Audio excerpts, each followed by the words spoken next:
খালিদ বিন ওয়ালিদ রাদিয়াল্লাহু তাআলা আনহু এর কৌশল।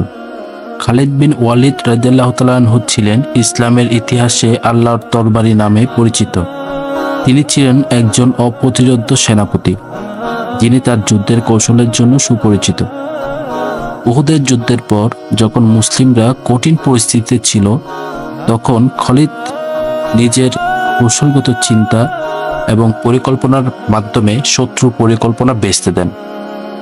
তিনি শত্রুরা যেখানে দুর্বল ছিল সেখানে আঘাত হানেন এবং তাদের পরাজিত করেন। তার নেতৃত্বের গুণাবলী এবং পরিকল্পনা মাফিক কাজ করার ক্ষমতা ছিল অভূতপূর্ব।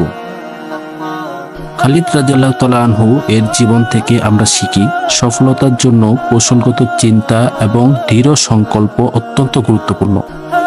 পরিস্থিতি যাই হোক না কেন, আমাদের বিচক্ষণতা ও সাহসিকতা দিয়ে পরিস্থিতি মোকাবেলা করতে হবে।